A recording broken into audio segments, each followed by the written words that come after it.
E aí, alunos dos terceiros anos, tudo bom com vocês? Então, vamos dar continuidade ao nosso aprendizado, né? Semana passada eu passei uma atividade para vocês, para poder entender melhor como é que está o conhecimento de vocês referente a essa parte de evolução, de seres vivos e tudo mais, né? As teorias que vocês conhecem as pessoas e tal. E aí, hoje, né, nós vamos dar continuidade, então vamos começar uma série de explicações sobre esse assunto, tá? Bom, então esse assunto ele tem vários tópicos pequenos que, se fosse trabalhado de forma superficial, seria bem rápido, tá?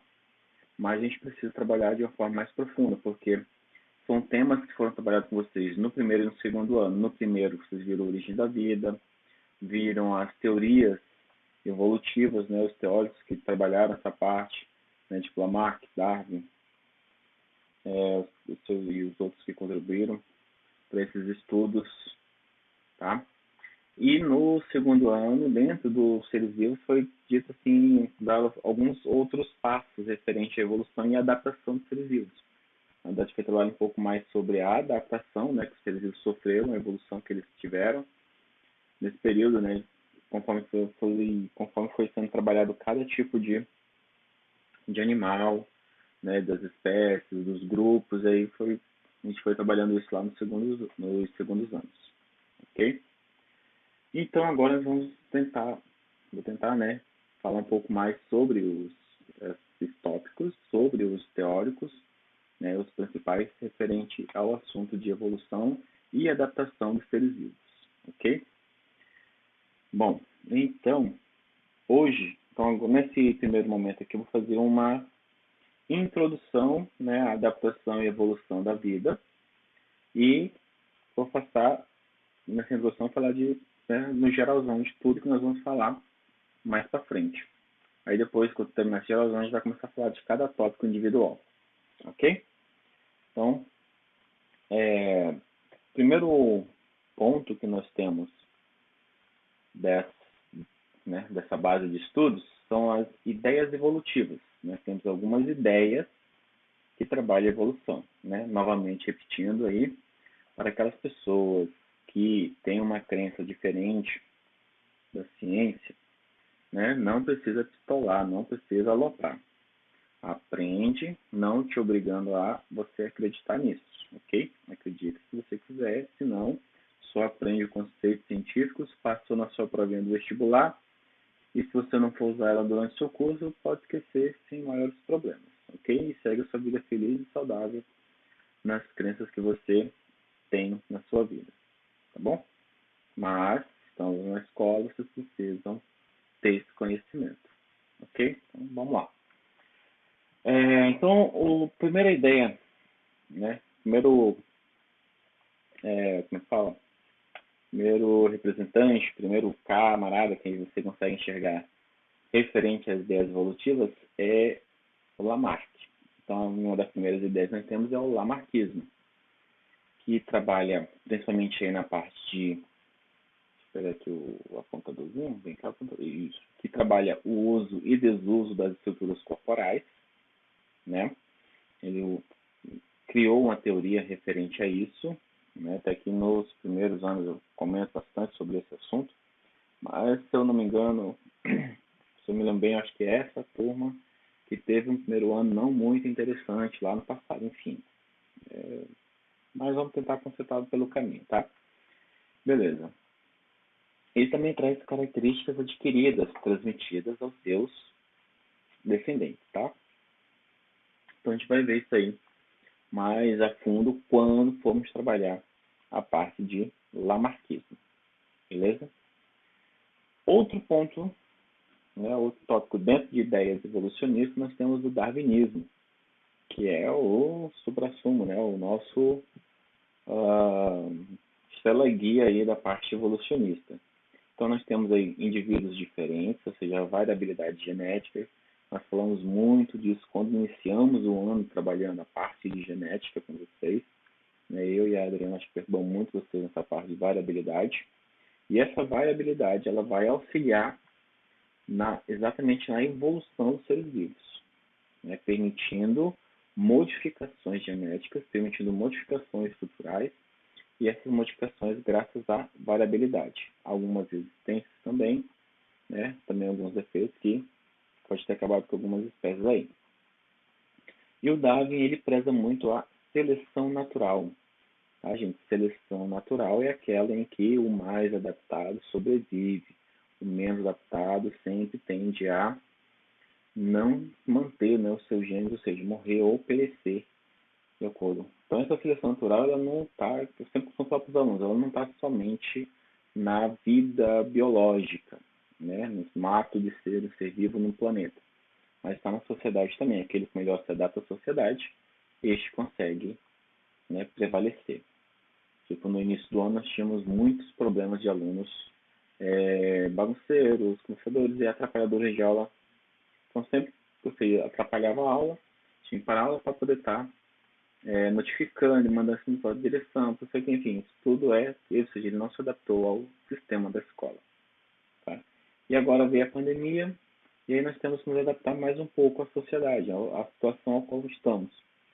Então, quem melhor se adaptou a esse período está conseguindo manter os seus estudos, seus conhecimentos, e possivelmente, né, será beneficiado na prova do Enem com esse conhecimento, né, porque ele conseguiu se adaptar a esse novo sistema.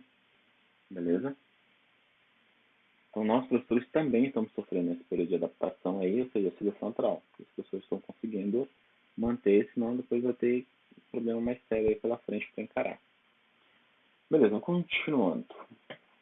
Aí nós temos a teoria sintética da evolução, que aí é o neodarwinismo, né? São indivíduos diferentes surgindo por mutação e ou recombinação gênica. Então, ou seja, o neodarwinismo é um novo jeito de pensar, né, sobre o darwinismo ainda, né, de Charles Darwin, tá? Então, assim, esses pequenos tópicos aqui, nós vamos trabalhar eles, tá, individualmente para tentar aprofundar um pouco mais. E também seleção natural. Seleção natural, pessoal, é o carro-chefe aqui da evolução. Se adaptou, prevaleceu. Não se adaptou, pereceu. Não tem tempo onde correr, tá? Não tem tempo onde correr. É isso e fim de papo. Tá? Então, sempre que possível, se adapte ao meio e às situações adversas ao qual você se encontra. Quanto melhor e mais rápido se adaptar, né, você vai conseguir sobreviver e se manter. Outro ponto, aí outro tópico maior, as evidências da evolução biológica. Então, não surgiu do nada, não veio da cabeça de um maluco falando, cara, eu acho que tudo é evolução, tudo era um negocinho e do nada, puf, né? Evolui, e eu acho isso, e pronto, acabou. Não veio na cabeça de um maluco que puxa uma ervazinha, não. Nós temos evidências. Uma dessas evidências é exatamente a documentação fóssil. Então, os fósseis que foram encontrados, né, que registram como era o passado. Aí o pessoal, os que vão contra, né, o evolucionismo, ficam questionando, como é que tu sabe que é de 10 mil anos atrás, de 500 mil anos, de 1 milhão de anos atrás? Como é que vai saber que, como sabe, datação de carbono, né? Ou seja, a quantidade de carbono presente nesses fósseis, com marcação radioativa e tal, ou seja, os cientistas têm comprovação física científica para dizer isso, né? Não é só da cabeça do cara, não. Tá? Então, vestígios de seres que viveram no passado demonstram que as formas de vida atuais são diferentes das que existiram em outros momentos da história da vida na Terra. Na foto, fóssil descoberto por pesquisadores do Museu da História Natural na Mongólia, em 1995. Trata-se de um mamífero contemporâneo dos dinossauros. Olha aí, fóssilzinho. Como é que surgem os fósseis? Soterramento rápido, retirando o oxigênio daquele bicho, não permitindo uma degradação dele. Finalmente, troca de minerais da parte óssea com o meio ambiente, deixando trocando, né, o cálcio por alguma coisa mais dura, e isso vira quase que uma rocha fossilizada, né, do esqueleto do bicho para se manter com o tempo. Já me esquecendo de avisar vocês que o nosso horário trocou. Então hoje, na quinta-feira, a biologia é comigo, tá? Porque a Adriana precisou trocar de dia por conta dos estudos dela. Provavelmente ela vai explicar para vocês. E aí eu passei, então minhas aulas agora passam na quinta e a dela passam a ser nas sextas-feiras. Beleza? Só tinha esquecido desse ponto para ter falado no início do vídeo, mas segue a vida, né? Outro ponto de evidência, nós temos aqui as adaptações evolutivas. Eu acho que esse ponto aqui a gente conversou um pouco lá nos segundos anos de alguns animais que tiveram modificações, né, na sua estrutura com o passar dos anos. Então nós temos aqui o bicho-pau, que apresenta o corpo semelhante a um graveto, camuflando-se facilmente nos galhos das plantas e se escondendo, se escondendo de seus predadores. Então isso aqui, gente, é uma adaptação. Provavelmente algum animal tinha uma proximidade com isso aqui, teve modificações na sua estrutura e na sua genética, e alguns descendentes dele, né, nasceram com essa estrutura aqui, diferenciada. Só que o que mantém ele vivo? Exatamente ele se camuflar e os predadores não conseguirem percebê-lo no meio ambiente, e assim ele prevaleceu. Então ele se adaptou de uma forma a se esconder dos predadores para prevalecer sobre aqueles que não conseguiam se camuflar. Tem um caso disso que normalmente a gente estuda em história, que é o da... Agora eu espero que eu não erre o negócio, mas eu acho que é a Revolução Francesa, que teve um impacto com as mariposas, que você tinha as duas espécies de mariposa, a mariposa branca, esbranquiçada, e a mariposa mais puxada para o marrom com preto. Antes das fábricas tomarem conta, né, a Revolução Industrial acontecer, as mariposas marrons eram mais consumidas do que as mariposas branquiçadas. Por quê? Por não ter poluição, as árvores eram cobertas de líquens. Líquens é uma associação de fungos com algas e deixa aquele aspecto meio verde esbranquiçado na árvore. Então, se você for para algum lugar e perceber que essa árvore ela tem bastante líquens, né, você vê umas manchas verdes, umas manchas esbranquiçadas no tronco da árvore, significa que é um ambiente menos poluído. Então, quando o ambiente era menos poluído, tinha muitos desses líquens, o que camuflava as mariposas esbranquiçadas. Quando veio a Revolução Industrial, matando assim os líquens e as algas, né, matando esses líquens, deixando o tronco da árvore agora no seu marrom natural. Aí quem se prevaleceu com isso, na adaptação às mariposas marrons, e as brancas começaram a ser mais consumidas. E teve uma alteração de quantidade de espécimes por conta desse ponto de adaptação aí, né, da coloração das próprias mariposas, né? Então, fatos que modificam, né? Tudo que o ser humano antropiza, né? Tudo que ele modifica, ele detona um pouco o meio ambiente. Mas fazer o quê, né? Aqui nós temos outro exemplo, que é a fossa coral.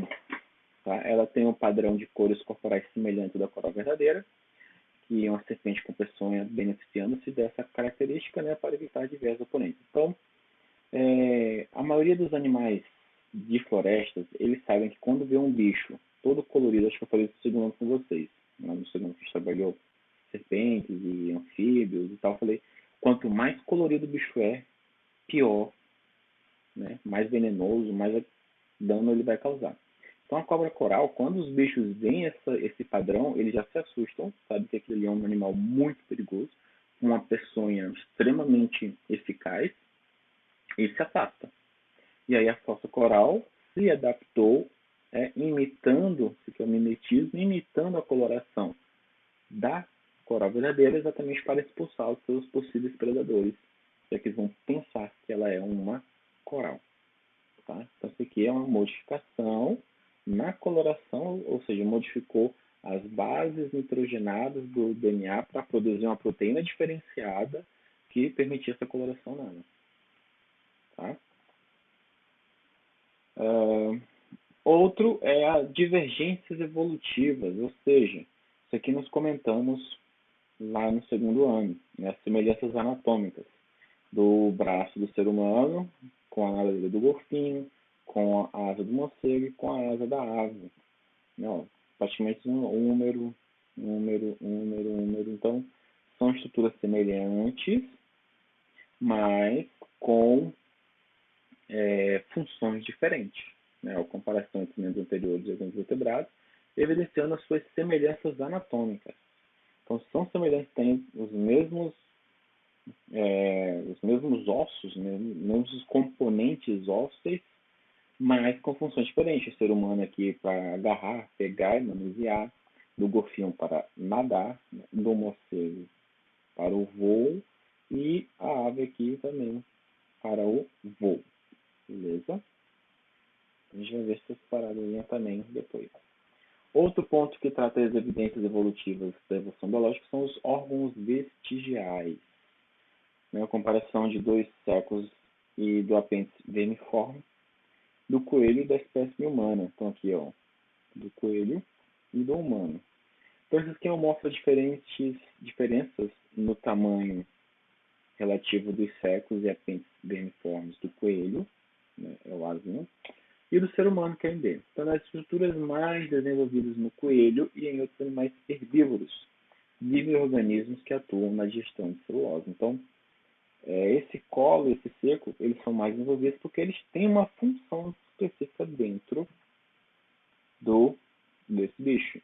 Já para nós, não tem essa função e aí virou um apêndice, né? Vermiforme, que é um órgão vestigial. E os cientistas falam uns que não presta para nada, outros que tem alguma função e fica aquela briga. E quando inflama, você tem que tirar, senão você pode morrer. Né? Então, vamos lá. E ainda nós temos, dentro dessa parte aí de evidências da evolução biológica, a sequência de nucleotídeos e aminoácidos. Ao comparar as diferentes espécies aos genes dos seus produtos, percebe-se que quanto maior for o parentesco evolutivo, maior será a similaridade das moléculas. Tá? Então, nós temos isso aqui, ó, DNA e uma hemoglobina. Tá? Então, eles têm uma proximidade. Beleza? Então, aqui, ó,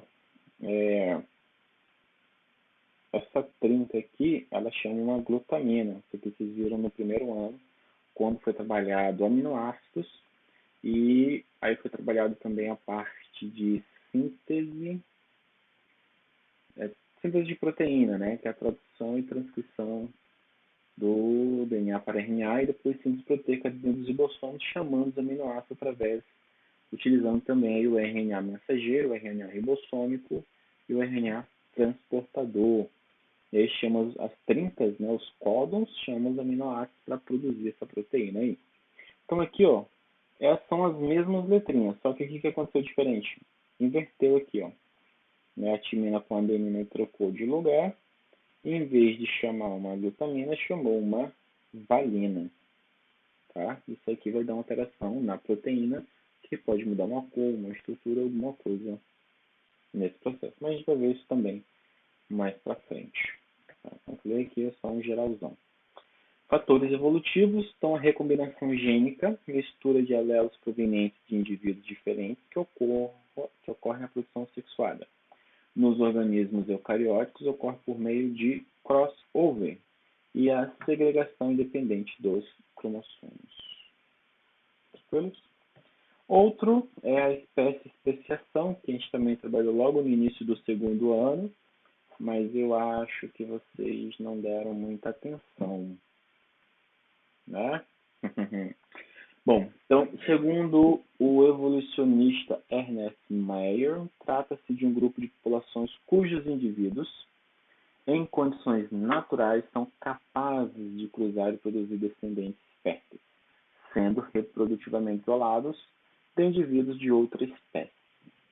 Então, nós temos a barreira geográfica e a barreira reprodutiva, no isolamento reprodutivo de espécies. Então, para ser espécie, tem que ser um indivíduo, condições naturais, são capazes de cruzar e produzir descendentes férteis, sendo obviamente isolados indivíduos de outras espécies. Ok? E esse é o conceito para ser uma espécie. Tá? Aí você tem aqueles casos onde nasce o burro e a mula, eles não são considerados espécies porque eles são estéreis, eles não conseguem gerar indivíduos férteis, porque foi um cruzamento entre espécies diferentes e não conseguiu gerar esses indivíduos. Então nós falamos do burro da mula, do ligre, né, que é a junção do leão com o tigre, que dá um bicho enorme, tá? Então é isso aí. E aqui o conceito, né, de espécie especiação, que é a modificação da espécie pelos alguns tipos de barreira. Então, nós temos uma população ancestral, ó, pode apresentar variações, mas constitui uma única espécie. Então, você tem aqui um meio esverdeado, um mais clarinho, outro mais esverdeado, outro marrom, parará, mas são todos a mesma espécie. Beleza. Aí a população é separada por uma barreira geográfica que impede o fluxo gênico entre os organismos. Ou seja, eles não conseguem, né, cruzar entre si. Essa espécie fica isolada, essa para cá, eles não têm mais o contato para a troca de gametas. E as subpopulações acumulam diferenças gênicas ao longo do tempo por mutações e recombinação gênica. E aí você vai ter esses indivíduos aqui. Então a diversidade de indivíduos de cada lado passa por seleção natural. Então aqueles mais adaptados àquele ambiente vão sobreviver e aqueles que não se adaptaram a esse ambiente vão perecer, né? Vão deixar de existir. E dessa forma leva adaptações diferentes. Então aqui você vê que os verdinhos ó, ficaram mais verdes, mais vivo, e outros ficaram marronzinhos. E aqui você tem, né, uns mais claros, ou seja, você tem uma diferenciação dessa com essa. Mesmo que você tire a barreira geográfica, eles vão ter agora, serão espécies extintas, eles vão ter o isolamento reprodutivo. Então, essa espécie não vai conseguir se reproduzir com essa. Tá? Mesmo retirando a barreira geográfica, mantém o isolamento reprodutivo entre eles, eles não vão conseguir fazer a troca de gametas, recombinar esses gametas de forma a gerar novos indivíduos. Tá? Mas vamos falar também isso mais para frente. Os mecanismos de isolamento reprodutivo, né? Temos pré-zigote, isolamento de hábitat, cruzamentos não ocorrem, isolamento sazonal ou estacional, são períodos de produção que não coincidem, então um vai ter período de produção no verão e outra produção no outono. Então, eles não vão conseguir. Isolamento etológico ou comportamental, comportamentos de corte incompatíveis. Então, tem comportamentos de reprodutivos que não combinam com o comportamento do outro ao ponto de eles conseguirem. E os polizigóticos, que é a inviabilidade do híbrido, né, o zigoto se forma, mas o embrião morre, e a esterilidade do híbrido entre duas espécies. Foi o que eu falei do burro e da mula, né? Eles são estéreis após o seu nascimento. E muitas vezes esse híbrido, o zigoto chega a se formar dentro da barriga da fêmea, mas o embrião morre porque ele não vai conseguir se desenvolver com aquela mistura de genes, né, que foi obtida inicialmente. Tranquilo? Então, isso é uma geração de tudo que nós vamos ver, né, nessa fase agora de adaptação, evolução e adaptação da vida. Tá? E aí, a partir de agora, a gente vai começar a falar individualmente de cada ponto daqueles que nós conversamos. Então, nós temos aqui, ó, inicialmente vamos falar das ideias evolucionistas, iniciando com o tio Lamarck, né, falando do lamarckismo. Beleza? Então, as variedades de seres vivos em nosso planeta têm fascinado, né, a humanidade ao longo da história. Então, de acordo com as explicações científicas, tá, essa enorme variedade de espécies é resultado de processos de transformação e adaptação, que constitui a evolução biológica. Então, isso é uma introdução básica aí do que é a evolução, né? Ela fascina muito a gente, porque a gente consegue enxergar que tem ser vivo diferente de um jeito muitos. Você quer pegar ali um exemplo que te deixa perturbado com essa modificação genética? É as orquídeas. Os caras conseguem trabalhar a orquídea de um jeito tão impressionante, tá? Que eles conseguem misturar aquele negócio aí, sai uma rosa com pontos brancos e rosa com azul, ou azul com roxo, amarelo com vermelho, ou seja, eles vão recombinando geneticamente as orquídeas que saem coisas lindíssimas. Muitos vão dar errado, sim, mas uma boa parte vai dar certo se adaptar. Também tem a questão de adaptação, transformação e adaptação desses seres vivos em ambientes inóspitos ou ambientes favoráveis. Tá? Por exemplo, o caramujo africano, que foi retirado da África e trouxeram para o Brasil, né, no intuito de comercializá-lo como escargot, aquela comida francesa caríssima e nojenta, que é o ato de comer os caracóizinhos, né? Alguns ricos aí dos terceiros anos devem ter já provado esses pratos aí. Não sei se era no segundo ou no terceiro, tinha uma menina que era exemplo de riqueza, né? Tudo que eu falava de coisas que só os ricos têm, podia até ela já tinha feito, tipo, tomar banho com esponja marinha. É muito cara a esponja marinha, ela tem, e tem ainda, sei lá. Então, já me perdi. Sim, adaptação. Aí o caramujo veio pra cá.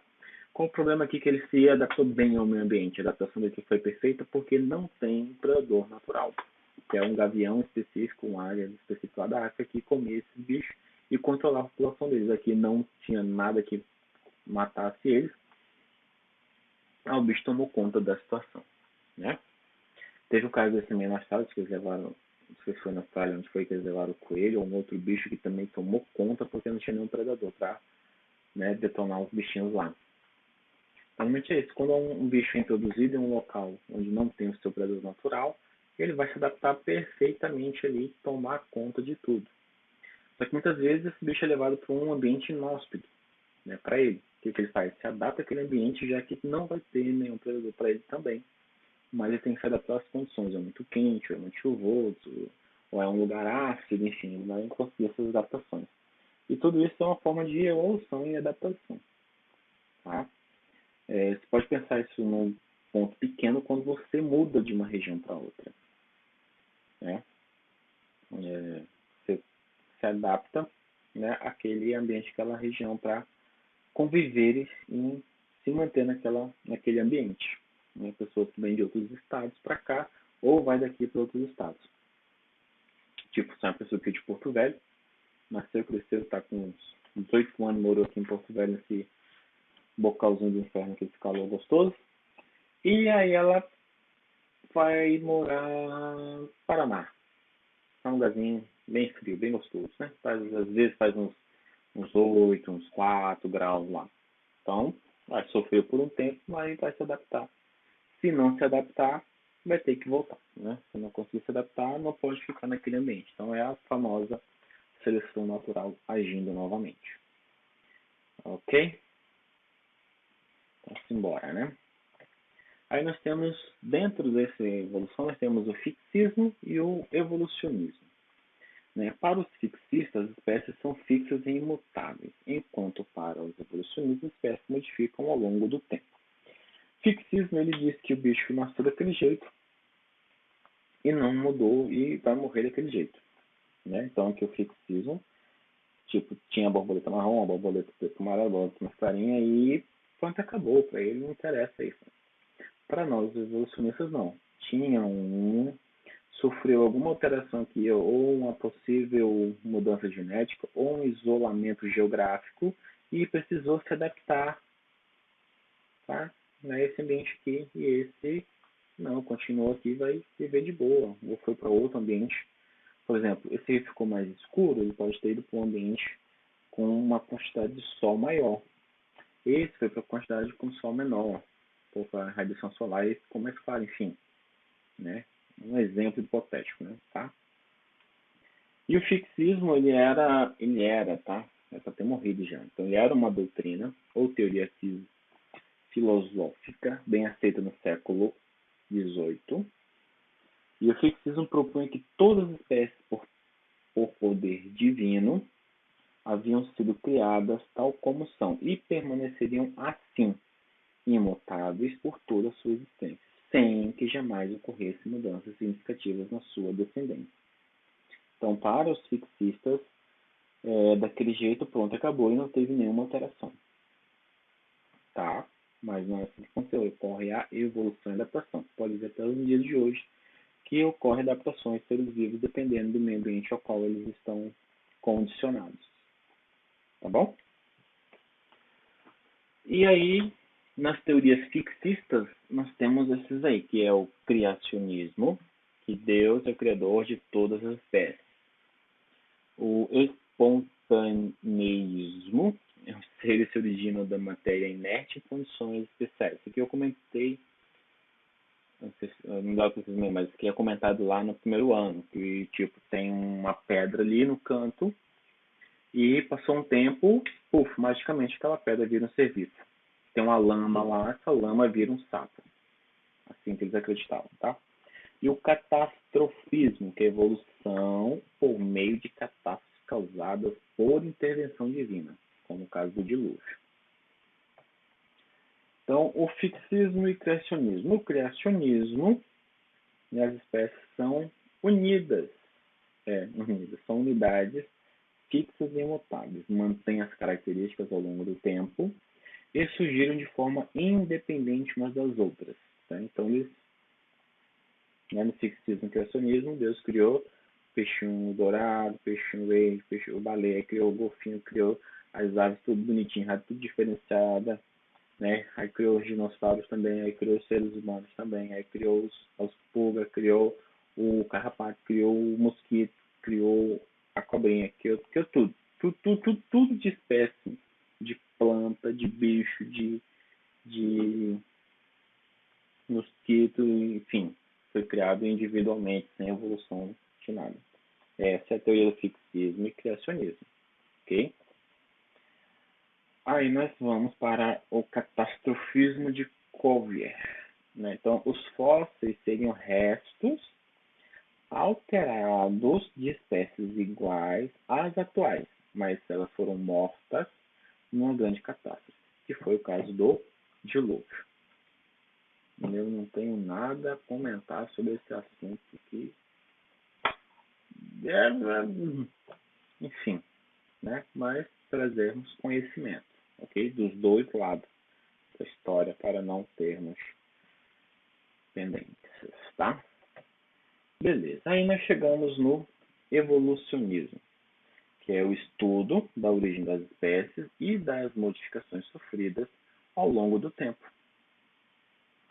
O conceito de evolução, então, é um conjunto de processos que provém da diversidade dos seres vivos ao longo do tempo, dando origem às espécies atuais ou já extintas, tá? São consequências de suas adaptações ao ambiente onde elas vivem.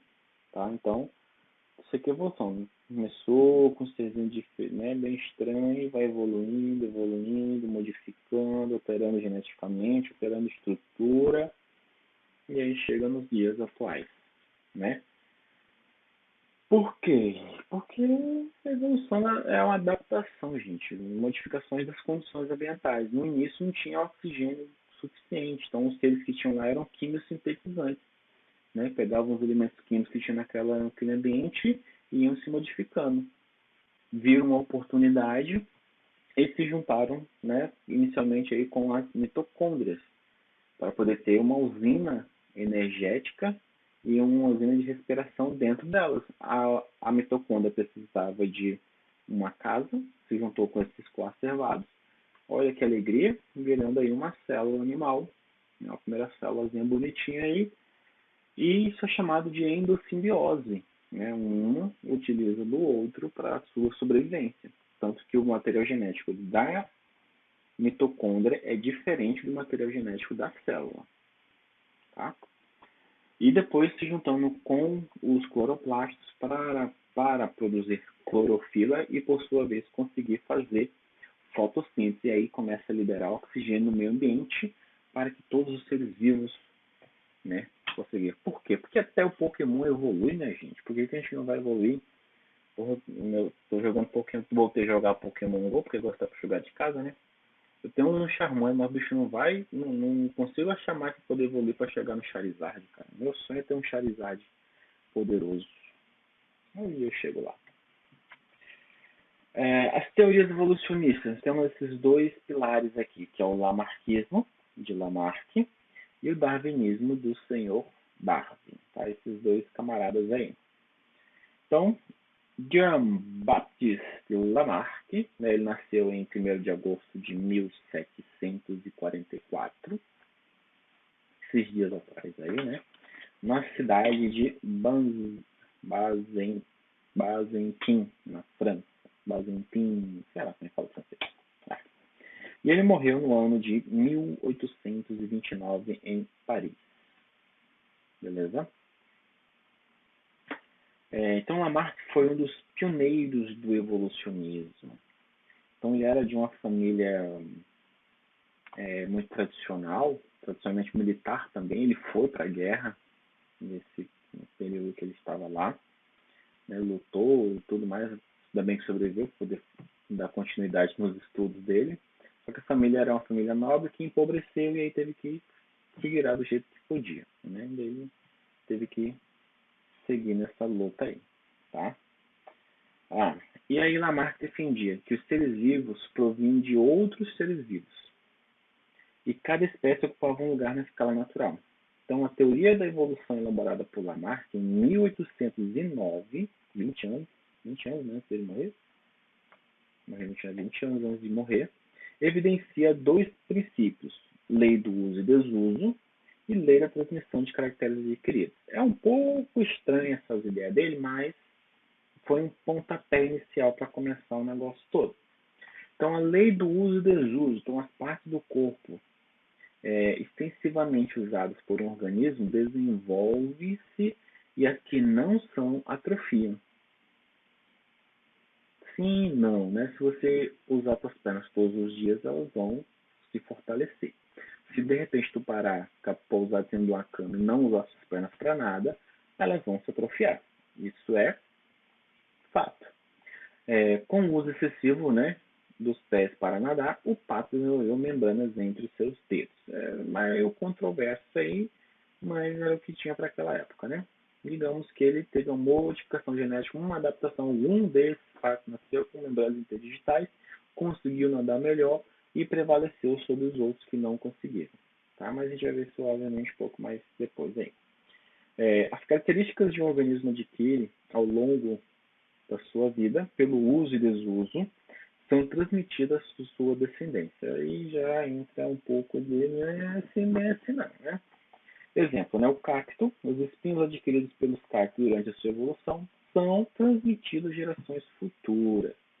Porque os espinhos do cacto é uma adaptação modificada das folhas, virando esses espinhos dos galhos, acho que é folhas e galhos, transformando nesses espinhos. Como ele perdeu as suas folhas, o caule ficou verde para que ele consiga fazer fotossíntese. E esses espinhos impedem que a água saia com facilidade. Mas, de novo, eu acho, para mim, né, o meu ponto de vista teve essa modificação, prevaleceu sobre os outros que não tinham. Mas, para Lamarck, o pontapé inicial importantíssimo para esses estudos era assim. Beleza? Outro, né, segundo Lamarck, a girafa, pelo hábito de se alimentar de folhas altas, teve o pescoço gradualmente alongado. E essa mudança teria sido transmitida às gerações seguintes. É como se eu falasse assim, pegar um cachorro, cortei o rabo dele, ele teve um filho, e o rabo nasceu menor. Aí eu vou lá e corto esse rabo desse outro filhote dele. Aí ele vai ter outro filho, com o rabo menorzinho, corta, até que chega uma hora que os cachorros dele vão ser sem rabo. Né? Não é bem assim também, mas... Então, mas assim, depois nós vemos com o Darwin que é essa verdadeira aqui, né? Que na verdade a gente tinha de várias espécies e prevaleceu sobre a outra. E a seleção natural. Então, é uma necessidade de adaptação aí deles. Né? Então, o meio é um grande agente indutor de modificações herdáveis. Então, Modificação ambiental, necessidade de adaptação, novo comportamento. Então, ele já trabalha a adaptação dos seres vivos ao meio ambiente, que é muito importante.